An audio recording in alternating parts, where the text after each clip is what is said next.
السلام عليكم ورحمة الله وبركاته. الحمد لله رب العالمين، والصلاة والسلام على رسوله الكريم وعلى آله وصحبه أجمعين ومن تبعهم بإحسان إلى يوم الدين. أما بعد، أعوذ بالله السميع العليم من الشيطان الرجيم. بسم الله الرحمن الرحيم. اليوم أكملت لكم دينكم وأتممت عليكم نعمتي ورضيت لكم الإسلام دينا. اللهم انفعني بما علمتني وعلمني ما ينفعني وزدنی علما والحمد للہ علی کل حال. محترم معزز علماء، نوجوانان اسلام، بزرگان دین، ملت اسلامیہ کی ماں اور بہنوں، اور بالخصوص جیسے ابھی بھائی نے کہا کہ اپنی زندگی میں جو قیمتی وقت ہے اس میں سے تھوڑا وقت دینی علم حاصل کرنے کے لیے، اسلام کی اصولی باتوں کو سمجھنے کے لیے جنہوں نے قربانی دی ہے وہ میرے سارے ساتھی. موضوع آپ کے سامنے واضح ہے کہ چونکہ میلاد کا موقع چل رہا ہے، اس مناسبت سے اس کی جو شرعی حیثیت ہے اس پر کچھ قرآن و حدیث کی روشنی میں مجھے آپ کے سامنے کچھ باتیں کرنی ہیں. میں نے اس کے لیے سورہ المائدہ کی ایک آیت کا ٹکڑا پڑھا ہے، مشہور آیت کریمہ ہے، کئی مرتبہ آپ اس آیت کو سنے ہیں. اس آیت کے تعلق سے علامہ ابن کثیر رحمہ اللہ نے ایک جملہ لکھا ہے، بلکہ حدیث کا ایک جملہ لکھا ہے. وہ جملہ یہ ہے، قالت الیہود لعمر. اس آیت کے تعلق سے یہودیوں نے حضرت عمر سے کہا تھا، انکم تقرؤون آیتا لو نزلت فینا لاتخذنا عیدا. اے عمر رضی اللہ عنہ، یا امیر المؤمنین، تم ایک آیت کو تم لوگ ایک آیت کی تلاوت کرتے ہو، پڑھتے ہو، اگر یہ آیت ہمارے اندر نازل ہوئی ہوتی تو ہم اس کے دن کو عید کا دن منا لیتے. آپ یہ بھی جانتے ہیں حضرت عمر رضی اللہ تعالیٰ عنہ نے ان کو کیا جواب دیا. کہا کہ یہ آیت عرفہ کے دن نازل ہوئی اور وہ جمعہ کا بھی دن تھا. اس آیت کے تعلق سے اتنی اہم آیت کریمہ ہے، قرآن کی ایک اصولی آیت ہے، یہ ایک اصولی بات ہمیں اس میں معلوم ہوتی ہے. علامہ ابن کثیر رحمہ اللہ اس آیت کی تفسیر بیان کرتے ہوئے لکھتے ہیں، هذه اکبر نعم اللہ تعالی علی هذه الامہ. اس امت پر اللہ تبارک و تعالیٰ نے ایک بڑا انعام بیان کیا ہے اس آیت کریمہ میں. کیا انعام ہے اللہ کا؟ حیث اکمل تعالی لہم دینہم، کہ اللہ تبارک و تعالیٰ نے اس امت کے لیے ایسا دین دیا ہے جو مکمل ہے. اللہ نے ان کے دین کو مکمل کر دیا. فلا یحتاجون الی دین غیری، اس دین کے آنے کے بعد اس کے علاوہ کسی اور دین کی ان کو ضرورت نہیں ہے. ولا الی نبی غیر نبیہم، اور نہ کسی اور نبی کی ضرورت ہے اس نبی کے آنے کے بعد صلوات اللہ وسلامہ علیہ. محترم دوستوں، میں نے آیت بھی پڑھی، آیت کا میں نے جو تفسیر، آیت کی جو تفسیر ہے ابن کثیر سے، وہ بھی میں نے آپ کے سامنے پڑھی. الحمدللہ تقریباً ہر ہفتہ درس سننے والے لوگ ہیں آپ، بڑے بڑے علماء اکرام کے دروس میں آپ شامل ہوتے ہیں، تو مجھے یہ بتانے کی ضرورت نہیں ہے کہ اس کا معنی اور اس کا مفہوم کیا ہے، آپ سمجھ گئے. ہاں، اس کے اندر اگر ایک بات ہم نکالیں، اس کا ترجمہ اکثر لوگ آپ میں سے جانتے ہیں، پھر بھی الیوم اکملت لکم دینکم، آج میں نے تمہارے دین کو تمہارے لیے مکمل کر دیا ہے. واتممت علیکم نعمتی، اور میں نے تمہارے لیے میری نعمت کو مکمل کر دیا ہے. ورضیت لکم الاسلام دینا، اور میں کسی دین سے اگر راضی ہوں تو وہ اسلام ہے. مفہوم یہی ہے اس آیت کریمہ کا. محترم دوستوں، بزرگوں، ملت اسلامیہ کی ماں اور بہنوں، کچھ باتیں اس آیت سے ہمیں معلوم ہوتی ہیں جو بنیادی باتیں، اصولی باتیں، اور وہ یہ ہے کہ اللہ نے جو دین ہمیں دیا ہے، اللہ نے جو شریعت ہمیں دی ہے، وہ کامل دین ہے. اور جس نبی کی امتی بننے کا اللہ تعالیٰ نے ہمیں موقع دیا ہے، اس نبی کا جو اسوہ ہے وہ اسوہ کاملہ ہے. جو دین ملا ہے وہ دین کامل، اور جس نبی کا اسوہ طریقہ ہمیں ملا ہے وہ کامل طریقہ ہے. آپ کئی بار سنے ہیں، میرے سامنے الحمدللہ وہ ساری حدیثیں موجود ہیں کہ اللہ کے نبی صلی اللہ علیہ وسلم نے ہر چیز بتا دیا، حتی الخیرہ، یہاں تک کہ پیشاب کے اور جو آداب ہیں وہ بھی اللہ کے نبی صلی اللہ علیہ وسلم نے بتا دیا، کوئی چیز آپ نے چھوڑی نہیں۔ حدیث میں آپ سب جانتے ہیں نبی کریم صلی اللہ علیہ وسلم نے جو کہا ہے، میں ایسے دین پر تمہیں چھوڑ کے جا رہا ہوں جس کی رات بھی دن کی طرح روشن ہے، ایک دم ہر چیز واضح ہے، کوئی چیز اس کے اندر ایسی نہیں ہے جو سمجھ میں نہیں آتی ہو، میں ایسا دین تمہیں چھوڑ کے جا رہا ہوں۔ سبحان اللہ۔ اور حدیث کا جو جملہ ہے وہ یہ ہے، لیلوہا کنہاریہا، اس کی رات بھی دن کی طرح روشن ہے۔ اور نبی کریم صلی اللہ علیہ وسلم نے ایک اور جملہ کہا جو مشہور جملہ ہے، الاحادیث الصحیحہ کے اندر یہ موجود ہے، ما بقی شیء یقرب من الجنہ ویباعد من النار الا وقد بین لکم، کوئی بھی چیز جو تمہیں جنت کے قریب کر سکتی ہے اور ہر وہ چیز جو تمہیں جہنم سے بچا سکتی ہے وہ بیان کر دی گئی ہے، وہ نہیں چھوڑی گئی۔ اور آپ یہ بھی جانتے ہیں الحمدللہ، حجۃ الوداع کے موقع پر اللہ کے نبی صلی اللہ علیہ وسلم نے جو گواہی لی، وہ گواہی آپ نے یہی لی کہ کیا آپ لوگ اس بات کی گواہی دیتے ہیں کہ جو دین اللہ نے مجھے دیا، کیا میں نے وہ دین پہنچا دیا؟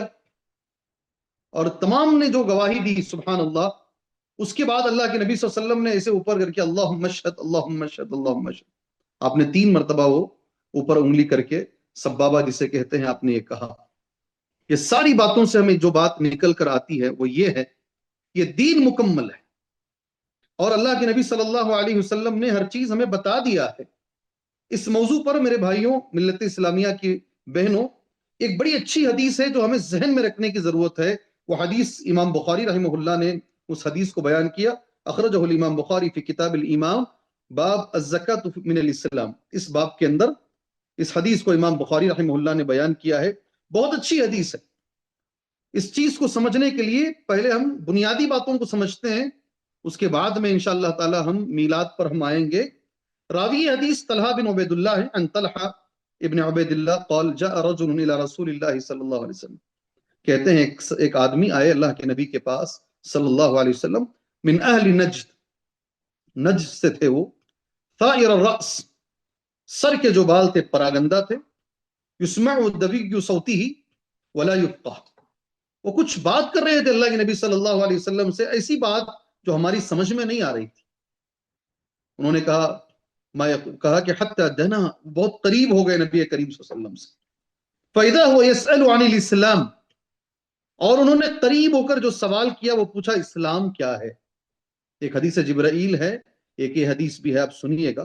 فقال رسول اللہ صلی اللہ علیہ وسلم، اللہ کے نبی صلی اللہ علیہ وسلم نے انہیں جواب دیا، 5 صلوات فی اليوم واللیلہ، دن اور رات میں 5 نمازیں ہیں۔ وہ صحابی نے پھر پوچھا، حل علیک غیرہا، اللہ کے نبی صلی اللہ علیہ وسلم اس کے علاوہ بھی کچھ ہیں؟ قال لا، آپ نے کہا نہیں، الا ان تطوع، ہاں نفل پڑھنا چاہو تو پڑھ سکتے ہو، فرض تو 5 ہی نمازیں۔ پھر اس کے بعد اللہ کے نبی نے ان سے کہا، قال رسول اللہ صلی اللہ علیہ وسلم وصیام رمضان، رمضان کے روزے ہیں۔ وہ صحابی نے سامنے سے کہا، حل علیک غیرہا، اس کے علاوہ بھی کچھ روزے ہیں اللہ کے نبی صلی اللہ علیہ وسلم؟ قال لا، کہا نہیں، الا ان تطوع، اگر تم نفل روزے رکھنا چاہو تو الگ بات۔ وذکر رسول اللہ صلی اللہ علیہ وسلم الزکاۃ، اللہ کے نبی صلی اللہ علیہ وسلم نے زکوٰۃ کا ذکر کیا، فرض جو زکوٰۃ ہے۔ قال هل علیک غیرہا، صحابی نے پوچھا جو نجد سے آئے تھے، اس کے علاوہ بھی کچھ ہے؟ قال لا الا ان تطوع، کہا کہ نہیں، اگر تم اس میں اگر نفلی طور پہ دینا چاہتے ہو، صدقہ و خیرات کرنا چاہتے ہو تو وہ الگ بات ہے۔ کہتے ہیں پہلے تو کلمہ ہے ہی، اس حدیث میں اس کا ذکر نہیں ہے۔ علماء کہتے ہیں اس میں حج ابھی واجب نہیں ہوا تھا۔ قال فادبر الرجل، صحابی کہتے ہیں وہ آدمی چلا گیا اتنا سننے کے بعد، وہو یقول، وہ آدمی یہ کہہ رہا تھا، واللہ لا ازید علی هذا ولا انقص، بڑی بنیادی بات ہے، اللہ کی قسم نہ میں زیادہ کروں گا نہ میں کم کروں گا، واللہ لا ازید علی هذا ولا انقص، اللہ کی قسم نہ میں زیادہ کروں گا نہ میں کم کروں گا۔ اللہ کے نبی جب وہ آدمی جا رہا تھا، قال رسول اللہ صلی اللہ علیہ وسلم افلح ان صدق، اگر یہ سچ بول رہا ہے تو یہ کامیاب ہے، افلح ان صدق۔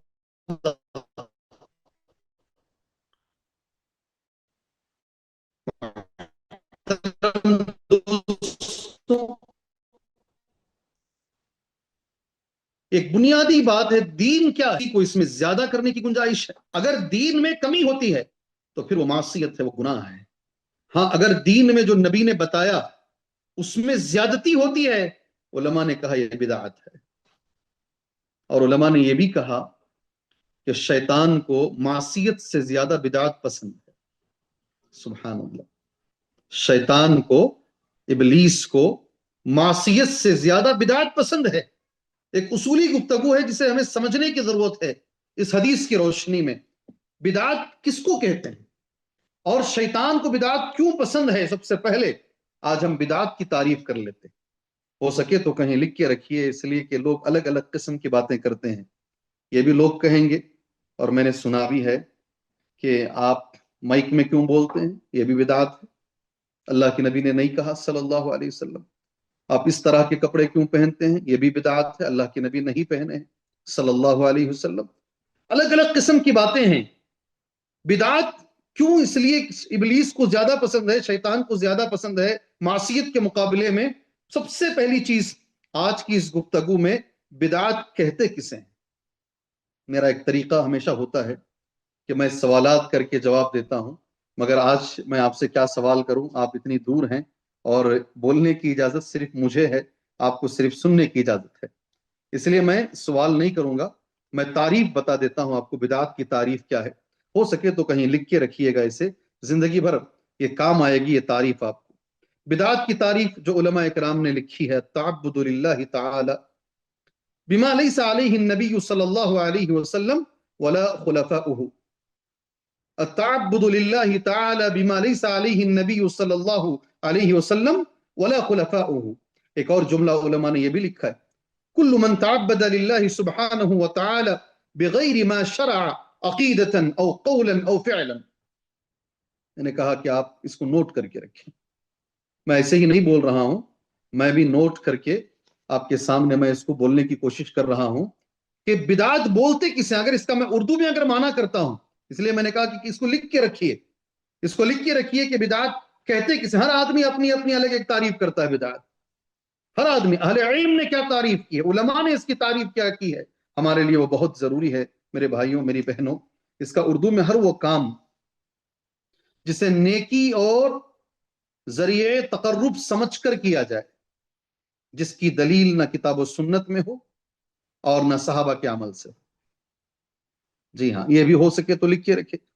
یہ باتیں سمجھ میں آئیں گی تو پھر انشاءاللہ آپ کو صرف میلاد کا مسئلہ نہیں، جتنے مسائل ہیں آپ ان مسائل کے اوپر ان کو رکھیے گا. یہ میزان ہے، یہ میزان ہے. سبحان اللہ. میں نے عربی میں تعریف کی، میں نے اردو میں اس کا ترجمہ بیان کیا. ہر وہ کام جسے نیکی، غور سے سنیں، نیکی اور ذریعے تقرب، اللہ کے قریب ہونے کا ذریعہ سمجھ کر کیا جائے، جس کی دلیل نہ کتاب و سنت میں ہو اور نہ صحابہ کے عمل سے ہو. سبحان اللہ، سبحان اللہ. اور یہ کتنا بڑا گناہ ہے، کتنا بڑا گناہ ہے. ایک حدیث میں آپ کے سامنے پڑھ دیتا ہوں. اللہ کے نبی نے کہا صلی اللہ علیہ وسلم: من احدث فی امرنا هذا ما ليس منه فهو رد. مشہور حدیث ہے، لیکن بدعت کے موضوع پر یہ بہت اچھی حدیث ہے. من احدث فی امرنا، کوئی بھی آدمی کوئی نیا کام کرے جس کی دلیل نہیں ہے، فی امرنا، ہمارے دین کے اندر، فهو رد، وہ رد ہے. اس حدیث کے تعلق سے علماء کرام نے جو لکھا ہے، سبحان اللہ: اصل عظیم من اصول الاسلام وهو كالميزان للاعمال في ظاهرها. یہ حدیث ایک بنیادی حیثیت رکھتی ہے عمل کو تولنے کے لیے کہ میرا عمل صحیح ہے یا غلط. اللہ اکبر. اور اللہ کے نبی صلی اللہ علیہ وسلم نے بدعت کے تعلق سے جو جملہ استعمال کیا ہے، صحیح مسلم کی جو حدیث ہے، اور میں اللہ تبارک و تعالیٰ سے دعا گو ہوں ہر مسجد والے، ہر مسجد میں بلا اختلاف مسلک اور مذہب یہ حدیث پڑھی جاتی ہے، اور ہر جمعہ پڑھی جاتی ہے. آپ نے سنا ہوگا الحمدللہ. اور حدیث کا جملہ یہ ہے: شر الامور محدثاتها کل محدثۃ بدعہ کل بدعۃ ضلالہ کل ضلالۃ فی النار. کسی بھی مسجد جائیے آپ، کوئی بھی مسجد جائیے، ہر مسجد میں یہ پڑھا جاتا ہے، کیونکہ یہ نبی نے پڑھا ہے صلی اللہ علیہ وسلم، اور ہر جمعہ میں پڑھا ہے آپ نے. اللہ کے نبی کا جو جملہ ہے اس پہ غور کریں: شر الامور محدثاتها.